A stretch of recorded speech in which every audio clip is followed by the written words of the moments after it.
ರೈತ ರೈತ ರೈತ ಅನ್ನ ಕೊಡುವ ತಾತ.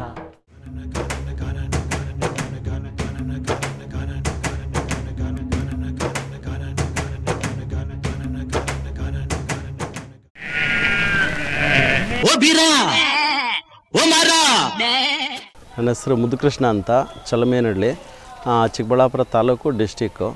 ನಾವು ಸಣ್ಣದಾಗಿ ಒಂದು 15ರಿಂದ 20 ಕುರಿ ಮೇಯಿಸ್ತಾ ಇದ್ವಿ.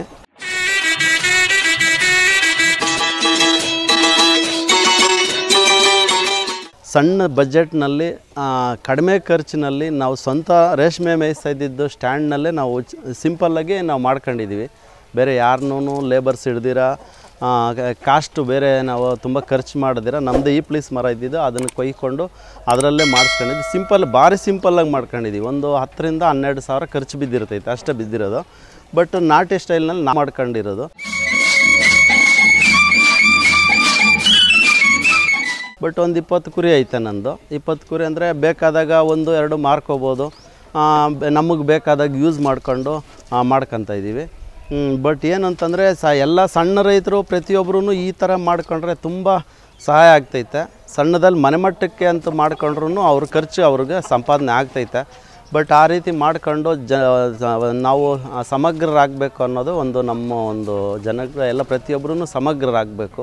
ಮಾಡ್ಕೊಂಡು ಈ ಥರ ಮಾಡ್ಕೊಂಡ್ರೆ ತುಂಬ ಸಹಾಯ ಆಗ್ತೈತೆ. ನಮಗೂ ಒಂದು ಎಲ್ಲ ಪ್ರತಿಯೊಂದಕ್ಕೂ ನಮ್ಗೆ ಎಲ್ಲ ಅನುಕೂಲ ಆಗ್ತೈತೆ. ಬಟ್ ಜನ ಏನು ಮಾಡ್ತಾರೆ ಅಂತಂದರೆ ದೊಡ್ಡ ಮಟ್ಟದಲ್ಲಿ ಮಾಡೋದಕ್ಕೆ ಹೋಗ್ಬಿಟ್ಟು ಲಾಸ್ ಆಗ್ತಾರೆ.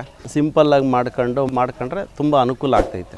ಸಣ್ಣ ರೈತರು ಮಾಡ್ಕೊಂಡು ಮನೆ ಮಟ್ಟಕ್ಕೆ ಅಂತಂದರೆ ಅವರು ಇದರಲ್ಲೇ ಮಾಡ್ಕೋಬೋದು. ಮೇವು ಬೆಳಗ್ಗೆ ಟೈಮ್ ಬಂದುಬಿಟ್ಟು ಸ್ವಲ್ಪ ತಗೊಂಬಂದು ಬೆಳಗ್ಗೆ ಟೈಮ್ ಕೊಡ್ತೀವಿ, ಮತ್ತು ಸಂಜೆ ಟೈಮ್ ಕೊಡ್ತೀವಿ. 2 ಟೈಮೇ ಬೇಕಾಗಿರೋದು. ಫುಡ್ಡು ಅಂತಂದರೆ ಬೂಸನಲ್ಲಿ ಅಜೋಲಾ ಮಿಕ್ಸ್ ಮಾಡಿಬಿಟ್ಟು ಕೊಡ್ತೀವಿ. ಸಂಜೆ ಟೈಮ್ ಜೋಳ ಕೊಡ್ತೀವಿ, ಕೊಟ್ಬಿಟ್ಟು ಮಾಡ್ತೀವಿ. ಯಾವುದು ನಾವು ಯಾವಾಗ ಅಜೋಲನೂ ತಿರ್ಗಿ ಆಮೇಲೆ ಬೂಸ ಕೊಟ್ಟಾಗ ಏನಂತ ಇದು ಸ್ವಲ್ಪ ಮೇವು ಸ್ವಲ್ಪ ಕಡಿಮೆ ತಗೊಂಡು ಆಮೇಲೆ ಸಂಜೆ ಟೈಮು ಜೋಳ ಕೊಡ್ತೀವಿ. ಜೋಳ ಕೊಟ್ಟಾಗ ಏನಂತಂದರೆ ಒಂದು 2 ಟೈಮ್ ಮಾತ್ರ ಮೇವು, ಒಣಮೇವು ಒಂದೊಂದು ಟೈಮ್ ಒಣಮೇವು ಕೊಡ್ತೀವಿ, ಇನ್ನೊಂದು ಟೈಮ್ ಹಸಿಮೇವು ಕೊಡ್ತೀವಿ. ಬೇವಿನ ಸೊಪ್ಪು ಐತೆ, ಬೇವಿನ ಸೊಪ್ಪು ಸ್ವಲ್ಪ ಕೊಡ್ತೀವಿ. ನಾರಿ ಸುವರ್ಣ 2 ಮರಿ ಆಗ್ತೈತೆ. ಅದಕ್ಕೋಸ್ಕರವಾಗಿ ನಾರಿ ಸುವರ್ಣ ಸೆಲೆಕ್ಷನ್ ಮಾಡ್ಕೊಂಡಿದ್ದೀವಿ.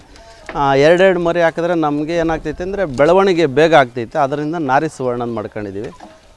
ನಾಟಿ ಕುರಿಗೆ ನಾರಿ ಸುವರ್ಣ ಪಟ್ಲಿ ತಗೊಂಬಂದು ಹಾಕ್ಕೊಂಡು ಮೇಯಿಸ್ಕೊಂಡು ಇದು ಮಾಡಿ ಹಂಗೆ ಖರೀದಿ ಮಾಡಿದ್ರೆ 450-500 ರೂಪಾಯಿ ಹಂಗೆ ಕುರಿ ತೂಕ ಮಾಡ್ತಾರೆ.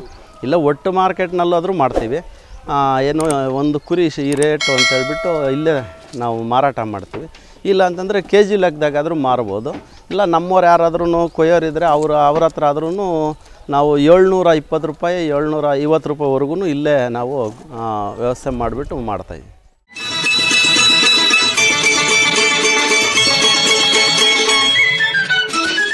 ನಾವು ಚಿಕ್ಕದಾಗಿ ಮಾಡ್ಕೊಂಡಿರೋದು ಯಾಕೆ ಅಂತಂದರೆ ನಾವು ಕುರಿ ಸಾಕಿ ಅಕಸ್ಮಾತ್ 1-2 ಮಾರ್ಕೊಂಡ್ರೆ ಅಮೌಂಟ್ಗೆ ಬಾಧೆ ಆದಾಗ ಏನು ಮಾಡ್ತೀವಿ ಅಂದರೆ ಒಂದು ಕುರಿ ಮಾರ್ಕೊಂಡ್ರೆ ಒಂದು 10,000-15,000 ಸಾವಿರ ಸಂಪಾದನೆ ಆಗ್ತೈತೆ. ಅದಕ್ಕೋಸ್ಕರ ನಾವು ಯಾವಾಗ ಬೇಕೋ ನಮ್ಮ ಮನೇಲಿ ದುಡ್ಡಿದ್ದಂಗೆ ಅದನ್ನು ಒಂದು ಬೇಕಾದಾಗ ಇವತ್ತು ಬೇಕಾ ಸಂಜೆಗೆ ಮಾರ್ಕೋಬೋದು.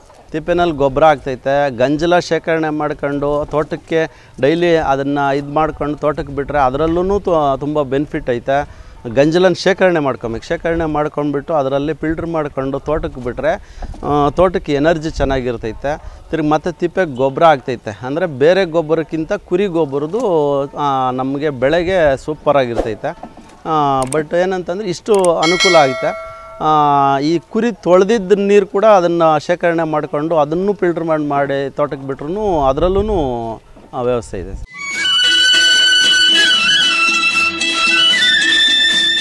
ನನ್ನ ನಂಬರು ಡಿಸ್ಪ್ಲೇನಲ್ಲಿ ಆ್ಯಡ್ ಆಗಿರ್ತೈತೆ. ನಾವು ದ್ರಾಕ್ಷಿ ಬೆಳೆಯೋದಾಗಲಿ, ಹಲಸಿನ ಗಿಡ ಬಗ್ಗೆ ಆಗಲಿ, ಕುರಿ ಬಗ್ಗೆ ಆಗಲಿ, ಕೋಳಿ ಬಗ್ಗೆ ಆಗಲಿ, ಅಜೋಲದ ಬಗ್ಗೆ ಆಗಲಿ ಯಾವತ್ತಾದರೂ ನಾವು ಕಾಲ್ ಮಾಡಿದ್ರೆ ನಾವು ಅದಕ್ಕೆ ಏನು ನಮಗೆ ಗೊತ್ತಿರೋ ಅಂಥರ ಮಟ್ಟಕ್ಕೆ ನಾವು ಅದನ್ನು ಎಕ್ಸ್ಪ್ಲೇನ್ ಮಾಡೋದಕ್ಕೆ ನಾವು ತಯಾರಾಗಿರ್ತೀವಿ ಸರ್.